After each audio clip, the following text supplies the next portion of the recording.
No. Nope, not anymore. We're all real deal. Okay. Good afternoon, everybody, and welcome to another APC's speaker series. We have a very special program today, and we're happy that you've joined us. Always one of the most important issues to our industry is what does the market look like? What does funding look like, of course, because that controls our business levels. And of course, it controls how we're able to assist and create a better highway system for the people of Pennsylvania. I'm very pleased to be joined today by Melissa Batula. Melissa is Deputy Secretary for Highways in the Highway Administration at the Pennsylvania Department of Transportation, and also with Larry Shiflett, who is Deputy Secretary for Planning. I think today you're going to be able to come away with a very good understanding of where things stand funding-wise. I think what we're going to try to explore here are some of the issues that are impacting funding for transportation in Pennsylvania.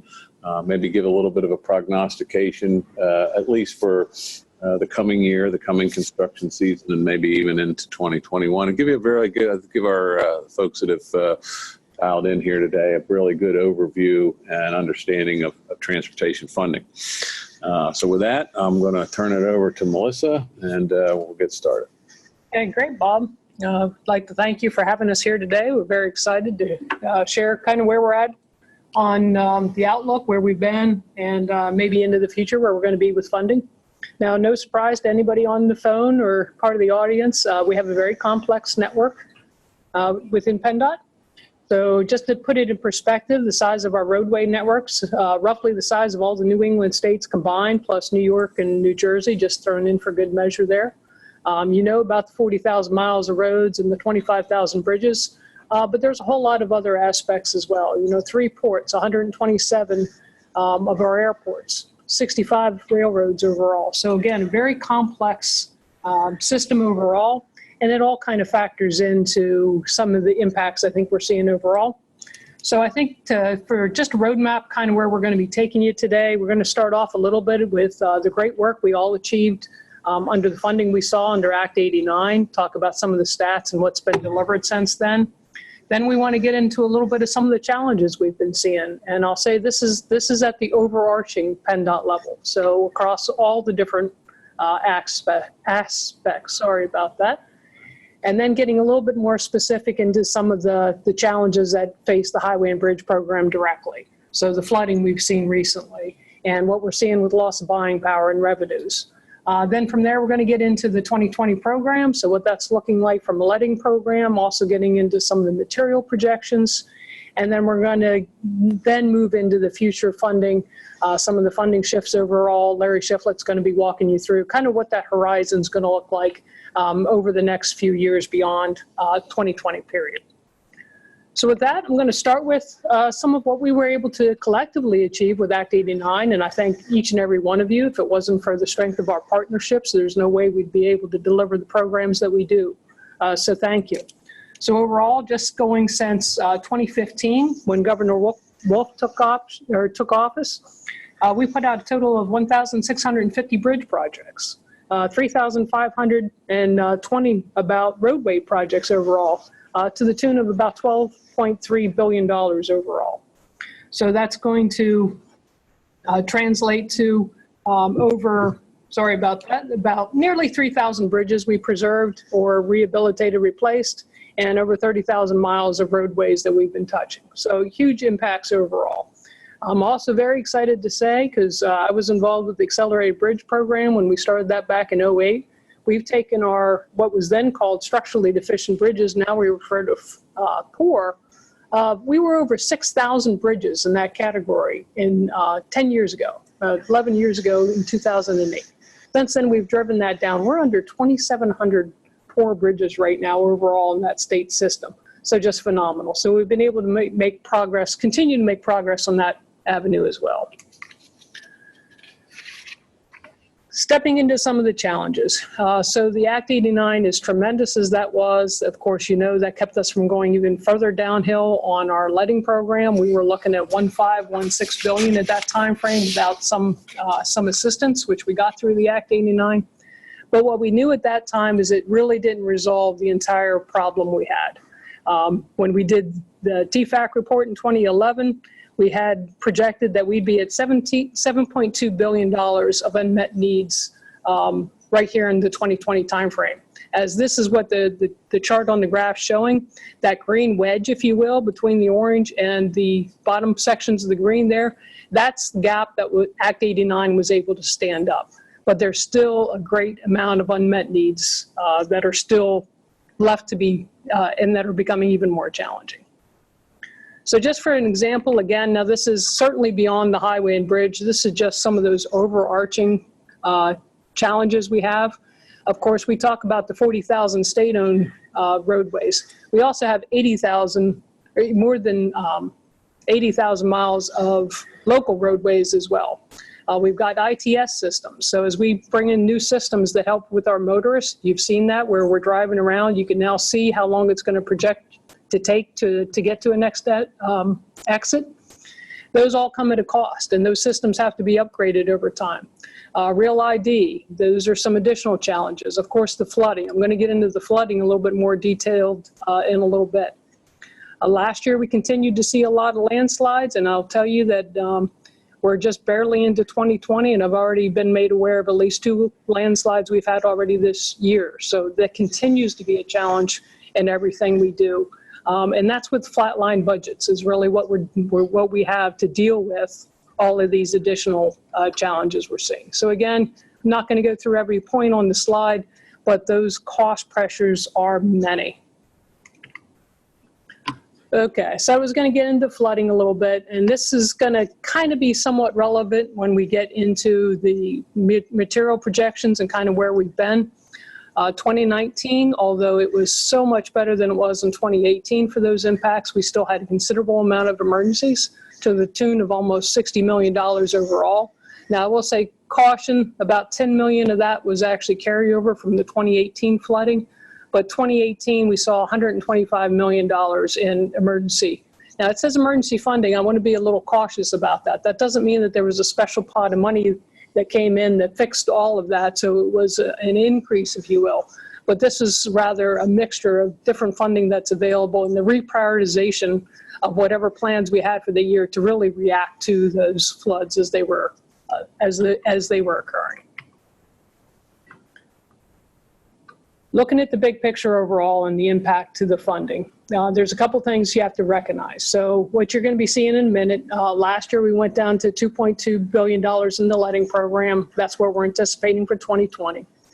So even under a flat funding scenario, what we're seeing is a loss of revenue. So the revenues are continuing to decline.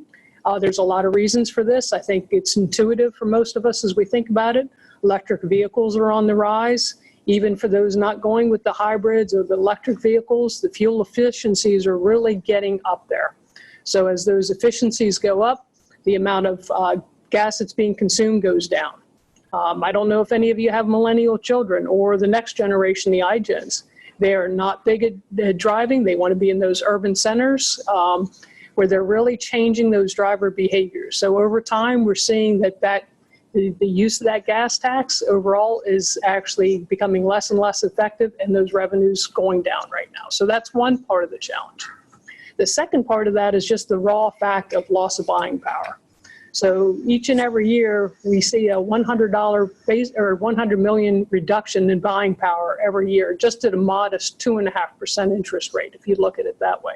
So those two combined really have a toll on what we're getting for our letting program over time. So that brings to the next slide, and I know you've all seen this slide numerous times.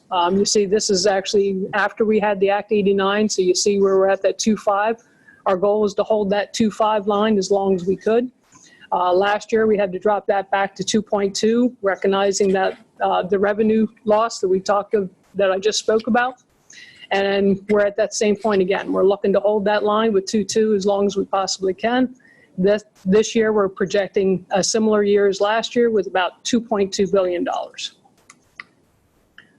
So what's that going to look like with project mix? Right now for 2020, we're anticipating we're going to have 25 projects or so that are in the $20 million or greater size. So we're going to have a mixture of projects on 90, 80, 84.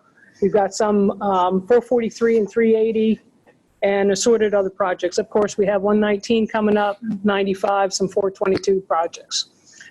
So again, that's the rough mix for the larger ones that are going to be coming along. And now getting into the breakdown of those types of projects. Now, first thing I want to point out is what you're going to notice is we do share this slide every year at APC. That's always a little bit of a challenge because that's at a point in our schedule, I'll say, where we're using a mixture of project sources. So we're going from the planning phase into, of course, the contracting systems with the ECMS. And at that point, when we're at APC, we don't have those projects yet loaded for the upcoming year. So we're trying to use our planning estimates for what that's going to look like for the coming year, and the systems just don't perfectly align. So what you might have seen when we had it at APC, we were looking at 50, 30, and 20, I think was the mixture we showed in these categories. We've since then locked down our program for 2020. So now we have all these projects in ECMS so that when we capture this data, it's consistent for all this year and then prior years. So when we looked at it that refined way, we were able to see that we have about 63% of the projects that are actually highway projects.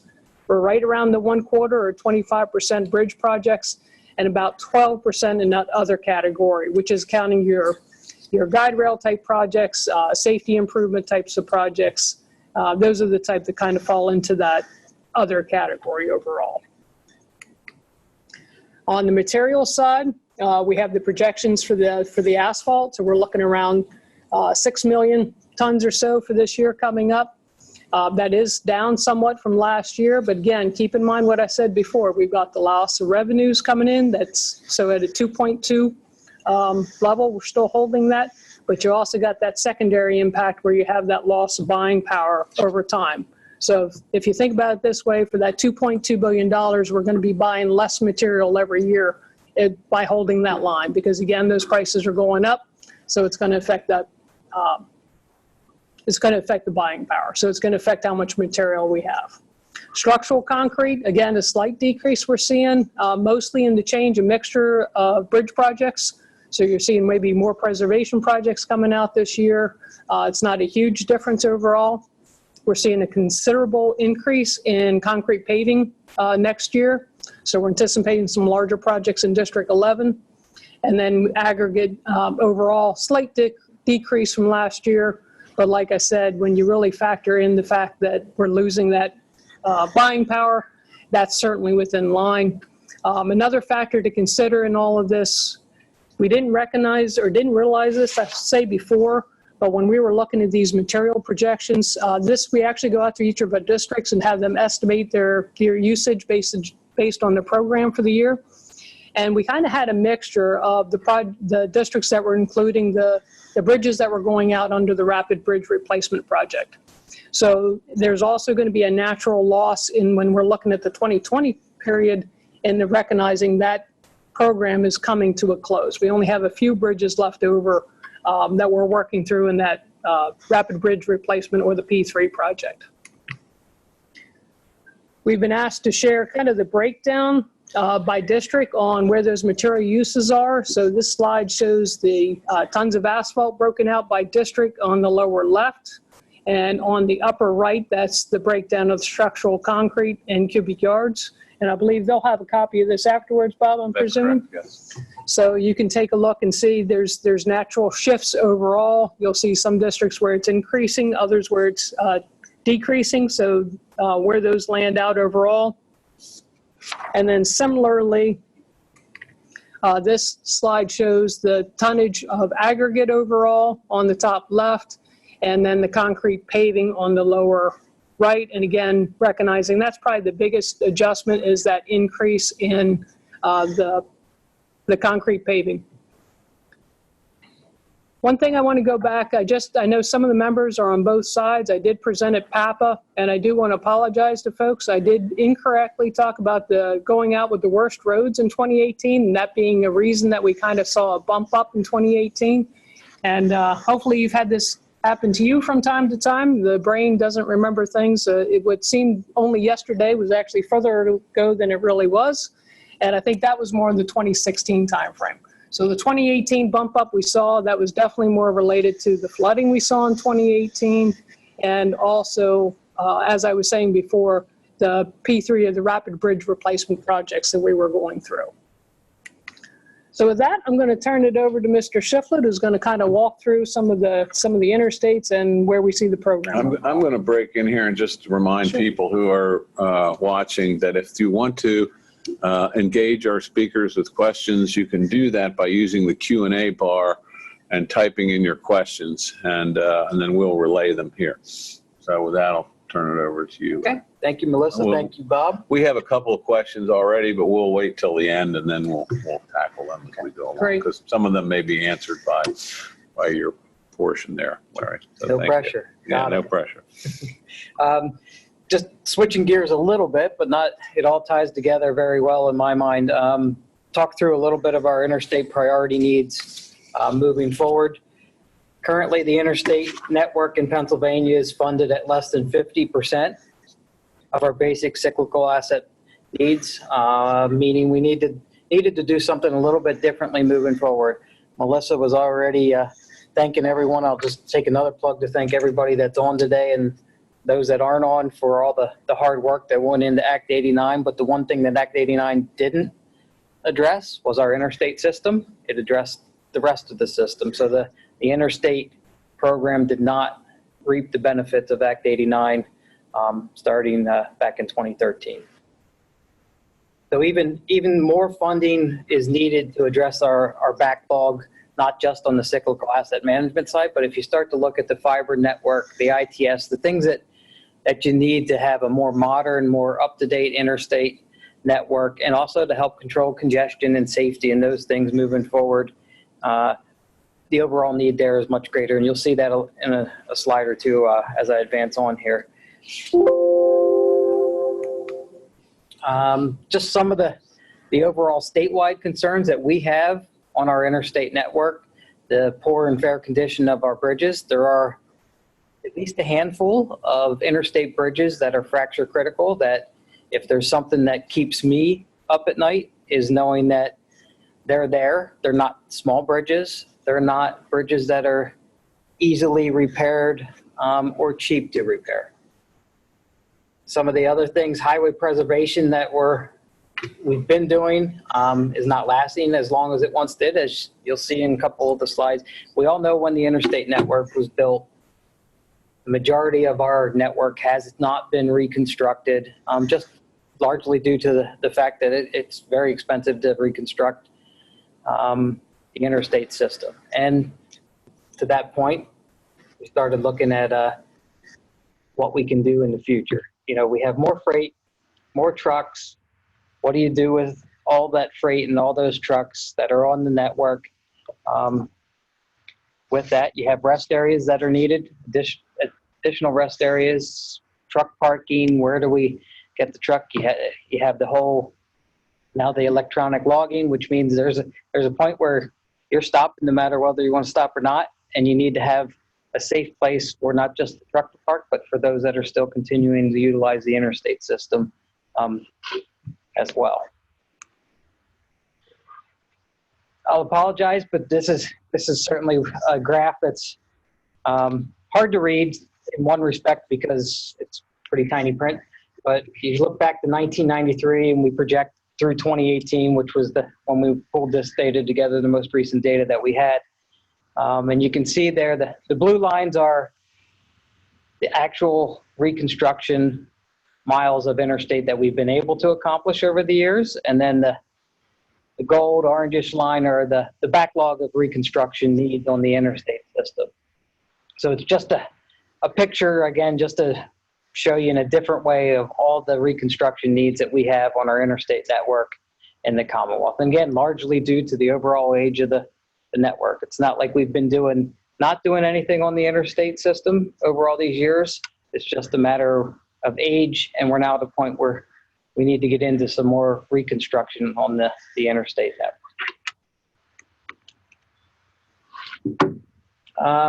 Annual funding need, every 2 years, as required by state law, we go out, update our 12-year program.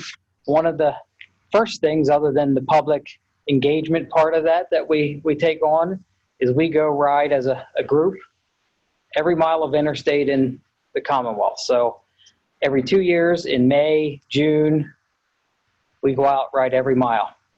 We've been doing that now 3 12-year program cycles, and been able to collect the data, and through that data collection, we get reports given to us through a presentation from each of our engineering district offices of all that data that's collected during the rides and additional data. And we've been able to, I think, very succinctly capture our overall needs on our interstate network. Far left, 460 million, that's what we've been historically spending. And if you were to look back pre-Act 89 and you were to look today, it's pretty flat, both federal and state. You can see that neither the federal nor the state dollars going into the interstate network have really changed over that time period.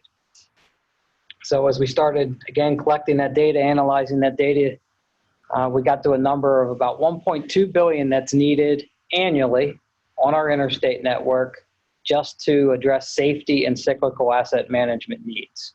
So that's not getting to the modernization, some of the fiber, ITS, and in some cases, capacity expansion. If you're looking to do those types of things, we're in the 1.5 to 3 billion range. And why such a difference there? Well, it depends how much capacity and those things that you're looking at. So obviously, the more we want to do on the interstate, the more it will cost us.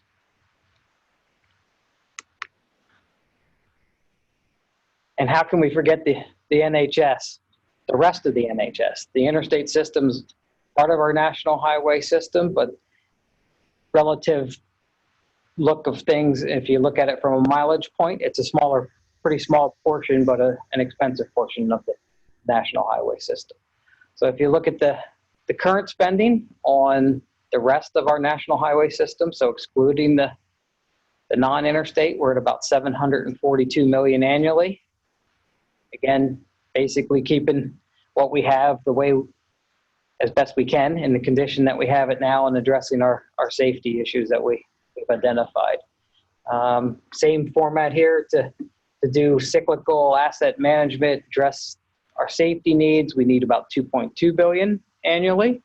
And again, 2.5 billion for strategic investment needs, some capacity where it's needed. And all these numbers, again, are annual figures. So just to put that in perspective, we have 460 for the interstate, 742 for the remaining NHS. If you look at the federal funds that we get for the NHS network, so the NHPP funds, we roughly get about 900 million annually. So if you start to look at what we get from a federal perspective, certainly not nearly enough to take care of our national highway system, just cyclical asset management needs. So you start to put all that into perspective, going into this current 12-year program update, so the 2021 program update, we had 3 key factors that were sort of hitting us square in the face. The first one is less overall available funding for distribution. Specifically, based on current state revenue projections that we get from Treasury, 289 million less for distribution in state funds for the 2021 program update. Specifically, if you were to look at the first 4 years of the current 2019 program update, compare them to the first 4 years of the 2021 program update, therein lies the delta, 289 million less for distribution. So going in, everyone was taking a haircut of some sort throughout the state, no matter how we looked at it. Federal funding maintained pretty well flat because we're still in the FAST Act. And hopefully that remains flat. I don't foresee, if we're looking at a crystal ball for the federal funding, I don't see that changing probably this current calendar year, even though it's due to be authorized, the end of September. The second key factor there is an overall shift in our investment strategies. At the federal level for the NHS system, We have certain specific things that we're required to do based on performance metrics that were put in place. Part of that was the state was required to submit a transportation asset management plan that identified key things we were going to do with current funding scenarios and situations to address the NHS system and keep it in a state of good repair. So with those performance metrics, with what was required in our transportation asset management plan, caused us to go and take a look at a shift in how we distribute the funds. And when I say how we distribute them, it's a very collaborative process where we have 3 of our 11 engineering districts on a working group. We have roughly 10 or 11 of our 23 planning partners represented on that financial guidance work group, come together, talk through all the data, pull together and formulate funding distribution. I would say this is the first time probably in 4 cycles where we had the 4 tip update cycles where we had to actually really make significant changes. And then those changes were needed to really address what was required at the federal level in respect to our asset management plan and going to a lowest life cycle cost basis, as well as making sure we were meeting the performance metrics on the NHS. And then the third was, again, sort of tied to that number 2, but an increased investment in our interstate system and network. Again, we've been talking about this with that financial guidance work group for, let's say, 3, maybe 4 tip update cycles, so about 8 years. And every time we've talked about it, didn't have quite enough data to, I'd say, have everyone support the actual detailed need on the interstate system. This go around, I think we were able to pull all that together, have some very serious conversations, showing the overall need, and at the end of the day, had agreement and consensus with all of our planning partners and our districts to move it in a direction to increase funding for the overall interstate network. Doesn't mean there's an increase in funding. If you go back to bullet number 1 there, we have less funding to distribute on, at least from the state side. Federal funding is flat. So when you start pulling from one category or one network of roadway and going to another network, obviously those other roadway networks are going to feel a pinch. Another quick snapshot at it. That top line there shows you, we talked through those numbers on the couple slides previous, the modernization and strategic investments for the interstate. Need there, roughly $3 billion. The remainder of the NHS, 2.5. So if you're just looking at doing, and again, this I would say isn't getting completely fancy with everything that we're doing out there, but finding the key areas where we have congestion and looking at some capacity expansion, updating and modernizing our interchanges, ITS and fiber and those things. If you add both of those together for the interstate and the remainder of the NHS, you're at $5.5 billion annually. State of good repair, as we were talking, $1.2 billion for the interstate, $2.2 billion annually for the remaining portion of the NHS. So when we were going into the 2021 program update, we were looking at trying to get to that $1.2 billion for the interstate.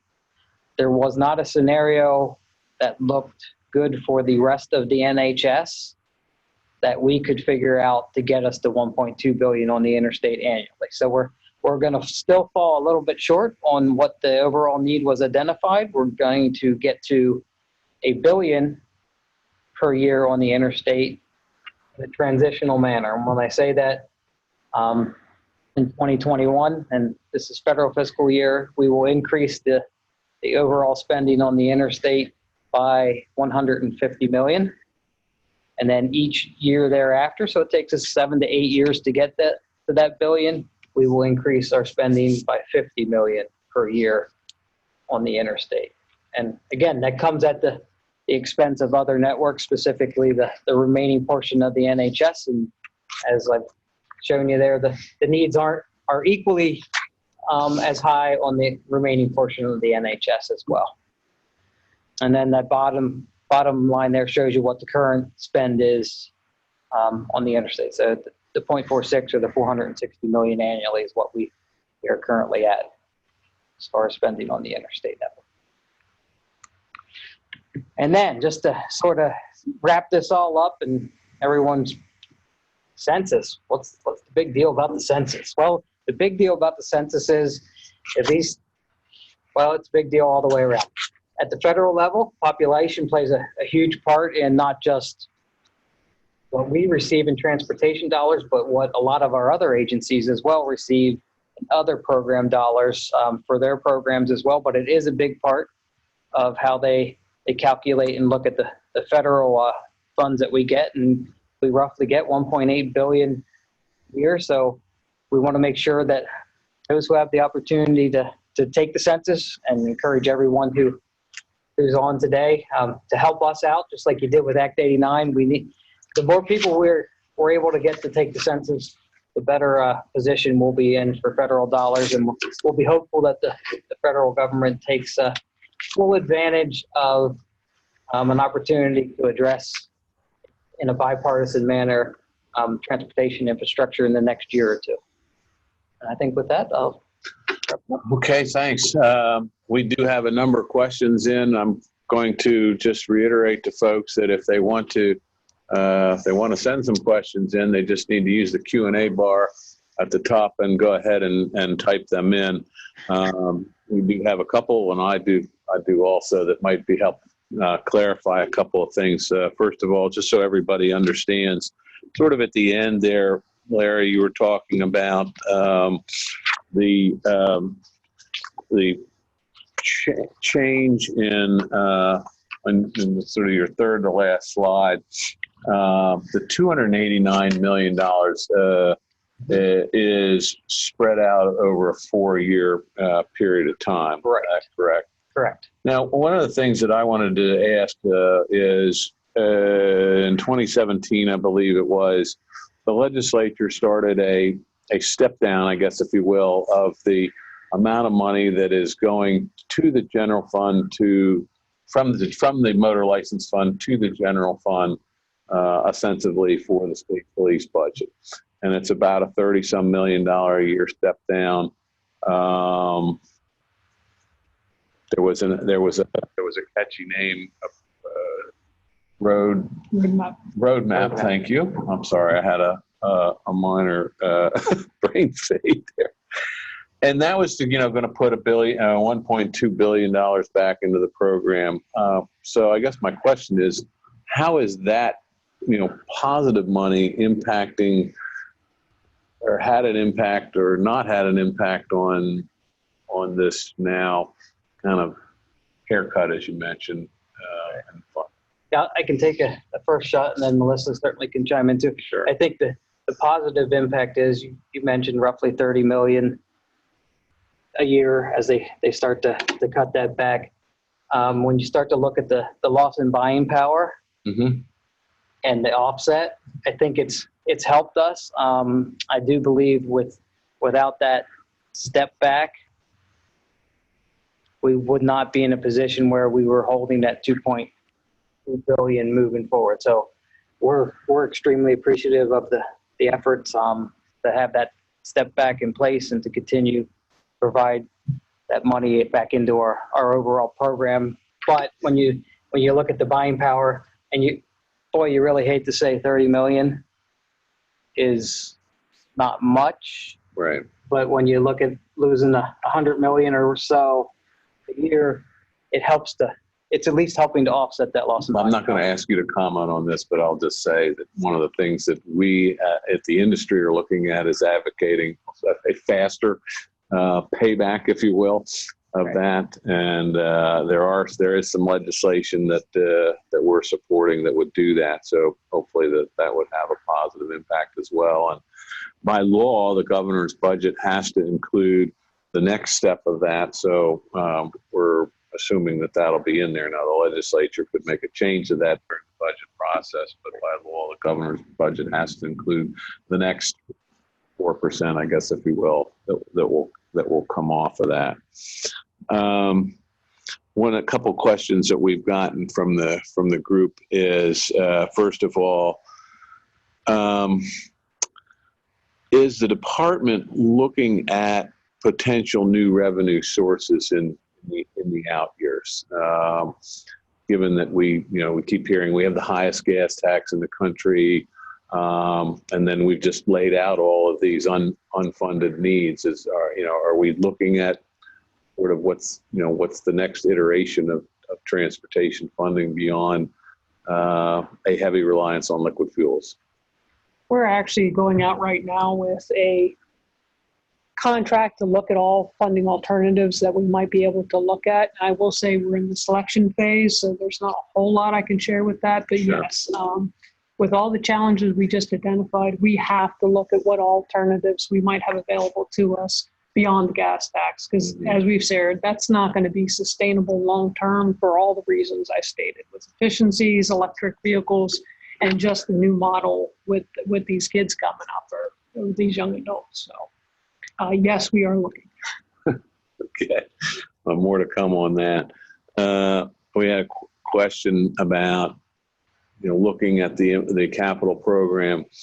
What is the impact on any mandated, I guess is not the best word, but kind of required level of appropriation or spending on the department's maintenance program, or your complement, as opposed to, in other words, is that increasing at a rapid level, or are the county maintenance budgets being fairly flat? How is that impacting? Right now, they're separate. So it's not like the county forces are impacting that capital program whatsoever. Those budgets have remained relatively flat, with the exception of some of the 409 funds that were available under Act 89. That's Can you not explain what a 409? I'm sorry. That was, That's all right. it was Act 89 funding that is basically we can use on what we would normally use, I'd say, county funds for, but it's restricted more for the improvements for those roadways. So in other words, that doesn't, to your bigger point, that does not spill over into just basic maintenance activities at the department. We focused today on sort of the overall program statewide. Can you tell us what's the process of determining regionally or by district or what have you, so that some of the patterns of money in certain regions versus others? I don't know if you can address Sure. that. On the capital program, I'll go back to the one comment I made during we have a work group that's put together to determine the overall formulas for distribution.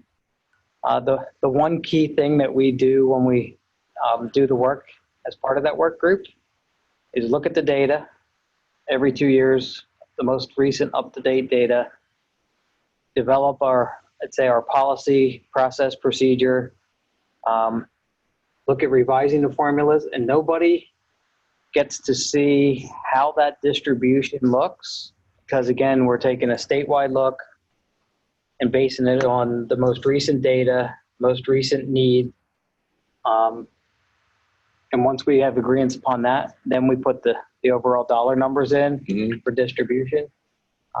Certainly when people start to see the numbers, that's when you start to hear about it a little bit more, but the process is nationally recognized as one of the most collaborative, if not the most collaborative, working with the metropolitan planning organizations and the districts throughout the country. I've been to Colorado, Washington, West Virginia, probably one other one in there, to share how we go about our process on the capital side of our program, just as a peer exchange effort to share that.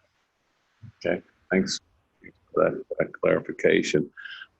Somebody was wondering, we've been talking about flood projects and impact of slides and that sort of thing. Was there FEMA or federal emergency money available, and did that not cover the entire cost? It's a very complex series of rule and I'll say process. So yes, some of the flooding, if it hits certain threshold, could be available, and depending on the roadway network impact. So there's federal highway emergency funds that could be available.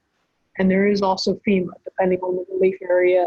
And again, there's a complex series of rules to what qualifies and what doesn't. What's even more challenging is when those funds actually come back. So it's more of a reimbursement. So in other words, we put out that of that 125 million, I really don't know what that breakdown is, but I know for a fact they weren't all federal eligible. And even those that are coming back, federal highways is generally quicker to return the funding than FEMA. FEMA is usually several years out. In reality, what that will do, that will help give, when those funds come back in, Bob, they'll help hold those coffers for the next time we have that event so that we can pay that out of, the money that we have for the next emergency, if you will. Right. So are there efficiency, back to maintenance and some of the other operations, are there efficiencies that are being explored regarding winter services, expenditures, and things like that? I can think of one, but I'll go ahead and let you answer. We actually have a pretty robust program. We started a few years ago. We call it county modernization now. Now we call it accreditation, where every 2 years our district offices come in and really we run through a series of questions and metrics to see how they're doing with those efficiencies overall. Constantly looking for those improvements where we could make those to make a more efficient operation. I will say, speaking specifically for winter, we're constantly looking at those operations overall. What we're doing for material usage, is that matching what we need on in the ground for that particular storm? The efficiencies we see brine versus dry material, pre-wetting, all these type of activities we're constantly monitoring to make sure that we're getting the most and best efficient use overall. So it's something we're doing all the time. We've now got a very robust system of actually checking in on those improvements we're being made and how we're doing with those efficiencies. And then again, circling back, see where we are and looking at those next set of. One of the things I can tell everybody that we are working on is jointly the industry and the department are exploring a greater use of private contractors or private contractor personnel. I know the CDL situation is critical.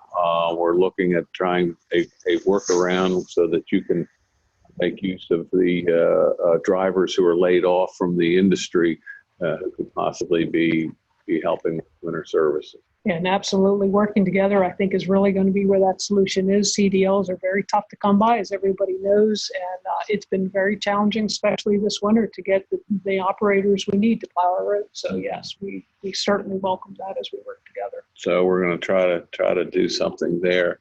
How about P3s or public-private partnerships? Are we looking at any use of that going forward, or what's the thinking there? If you want to do broadly, and then I can do broadly, and then you can get into some of the other details. The short answer is yes. We're going to continue to look at it as a tool moving forward. We've learned a lot from the Rapid Bridge Replacement Program. One of the largest, if not the largest endeavors, P3 endeavors in the nation.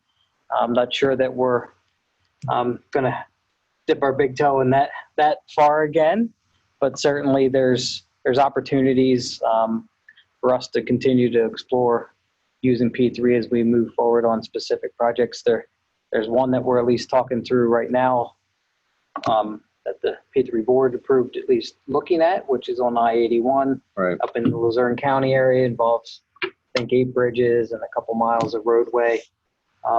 Bridges are in pretty dire need. Those are some of the interstate bridges that said would keep me up at night thinking about the conditions. So that's one opportunity moving forward, and that's fresh on my mind. So that's why that's one I'm going to use as an example. The availability payment on the bridge P3, that just came online. Is that something that's had an impact on the capital program going forward?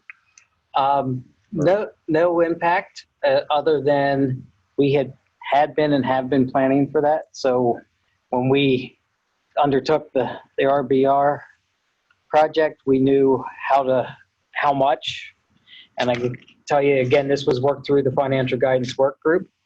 So we looked at each of the bridges that were being done as part of that, looked at the square foot deck area of each of those bridges. So each district MPO area, based on the number of bridges they had, square foot deck area, we did a calculation to calculate how much that was. And we were pulling that money right off the top of that region's distribution. And when I say that money, only half of the money, the other half of that availability payment is coming from Secretary's discretionary fund. So we're splitting the difference there. Right. So that's been part of the financial guidance for many years and will be for a few more. Let me go back to the interstates and the shift in investment strategies in the third to last slide. We mentioned that we're putting about $460 million into the interstates now. The plan is to ratchet that up over time to $1 billion. Yes. That's what we're looking at. That's what we're looking starting with $150 million a year for a few years, and then $150 million in the first year, what will be the new program, so 2021 federal fiscal year. right. So that 2021. starts at the beginning in October of this year. Yes. Yep. And so we're looking at going from 460 to 610, if I do my math right, Yep, roughly off the top of my head, and then increasing thereafter. 50 million a year thereafter And until that's we get to that billion. And that's the portion of the money that the MPOs have been notified, that some of those projects that were in their regions are going to be either delayed or not done. Correct. In order to do that. Yep. And for the most part, what I'm hearing is there's one or two, I'd say, bigger projects that I'm hearing that are being pushed way off, like into the long range plan. But for the most part, they're looking at their cash flow, trying to adjust their cash flow regionally and still incorporate those projects. You may see some that are delayed, some of the larger ones that are delayed a year or two. Again, it comes down to regional prioritization at that point and what they're able to move forward or what they're choosing to delay maybe a year or two. Maybe we can clarify a little bit on federal funds that we get in.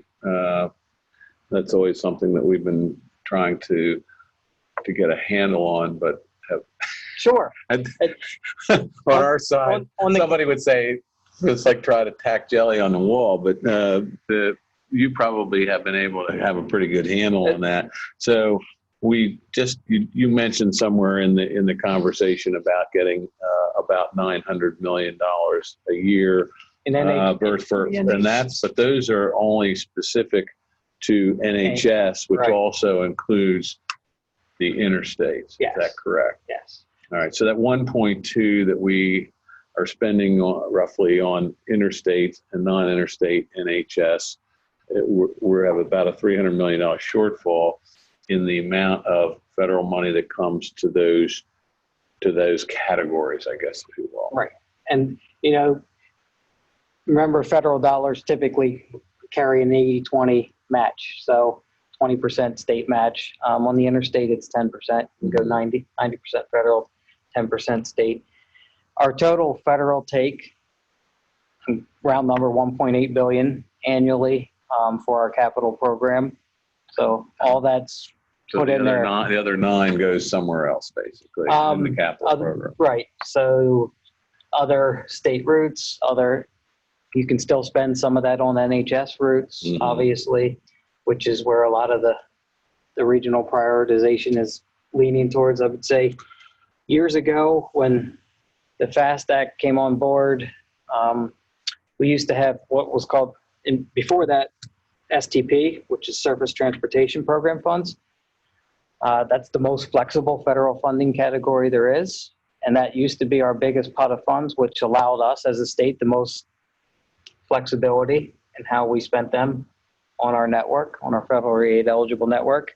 That changed as we got into the FAST Act and you had the performance metrics come on board. Not just but nationally, the STP federal pot went down and the National Highway Performance Program, or NHPP funding pot, went up. Still, obviously not enough to address our overall needs on the NHS, though.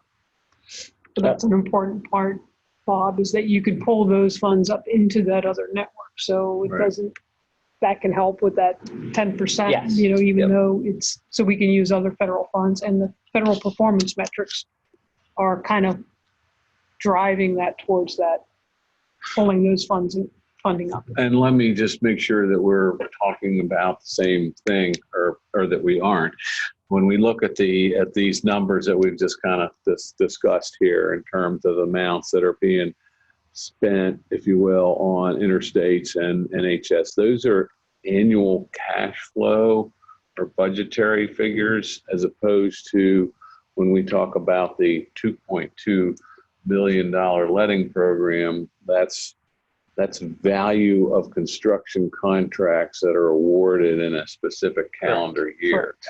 So I don't want folks to get confused and sort of mix those up. We're talking, on the one hand, value of projects awarded versus cash flow spending in certain categories. And keep in mind that the 1.7 federal, that also covers all the phases of a project. It's not just construction. There's also the design phase. There's utilities. There are right-of-way purchases. There's all the different.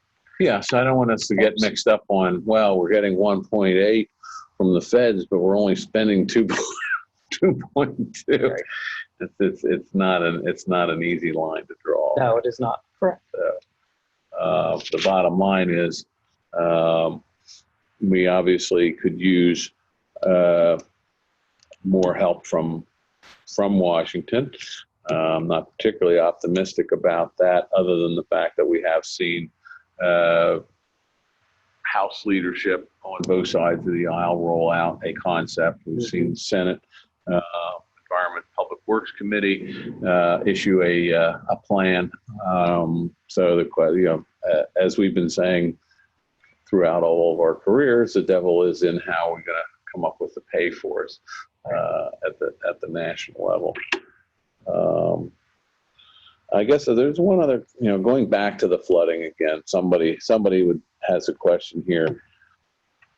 Are you looking at, kind of statewide at critical areas that might be prone to flooding and developing some sort of a management plan there? And I've read something recently, and maybe this is where you're going to go, but with regard to, I guess, a study on the impact of climate change and how that's impacting our roads. I think there's something going on at the department level on that, right? Well, you've got an effort as well. I don't know if you want to start, Larry, but I know from a design standpoint, we're certainly looking at resiliency efforts. But Yeah, same. We were part of the resiliency study, looking at, again, hot areas throughout the state of potential impact, or where we've had impact, where there could be potentially more impact moving forward. And the one thing I will say, for the areas that are more heavily challenged, meaning they have more slides than other areas, if you look at the southwest part of the state, historically we've had a ton of slides there. So SPC, which is Southwestern Pennsylvania Commission, the MPO in the Pittsburgh area, they've undertaken an effort to reserve funds on their regional tip to set aside for slide repair and for geotechnical analysis. So if they're starting to see something, they can get somebody on board quickly, go out, look at it, and hopefully we can take care of it before it becomes a slide and before it becomes much more expensive. So some of that and some of the things that have come out of the resiliency study, I think will help us moving forward. There's always something that's going to be unforeseen and going to happen, but with the current weather, how wet it has been and continues to be, and the crazy rain amounts that you get in short periods, doesn't appear that it's going to end anytime soon. Yeah, I'd add on a couple of things. We have been working to get like registers, as Larry was talking about, what those prone landslide areas are, to try to identify them and start picking away at them. The challenge is you're never quite sure which one's going to give up that year. So you're Right. always somewhat chasing that, but we're trying to get a handle on what that whole inventory is. And then for the broader issue, I think we're looking at design standards now. So those flood frequencies we talk about, how do we look at those, the stream's reactions to it? So we're looking from the equation sides, how should we be modeling these things? Because that's going to impact those future designs. So when we replace a bridge, replace a road, how are we keeping that in mind moving forward? Well, we've certainly gotten a much better, I think, understanding of where things are from a funding standpoint. I want to thank both of you for coming over here today, and thank everybody for attending. We have a little bit of a plug there for our next coffee with council. And Melissa, I just want you to know that our next sort of speaker series, we're going to be giving an update on the progress on alternative procurement, and we're making some. Oh, excellent. Again, we've been updating the industry as we go along on that. We've got the process moving. That's great to moving hear. forward. Very excited. And so we'll be talking about that. Just by a little bit of a wrap up here, I think we're optimistic that we can maybe hold at about a $2.2 billion letting program, at least for this year and maybe calendar year 2021, to get a better handle on where the districts are. Some of the slides that you presented here today gives an idea, based on materials and other spending that also we'll be working with the district executives who will probably be rolling things out during their winter schools and some of the senior leadership meetings that we have to get to drill down a little bit more on a district to district basis. And I guess to answer the question of our members on how can we, continue to maybe see things improve, it's going to be incumbent upon us as an industry, I think, to advocate for this acceleration of the money back to the motor license fund, I guess, if you will, from the general fund, and then also sort of all get an oar in the water as we look on a long-term basis, maybe when your study identifies some potential solutions and how we can look at things in the long run. Okay, excellent. Thank you again for being here. All right. Thank you, everyone. Thanks. You bet. Thanks for having us.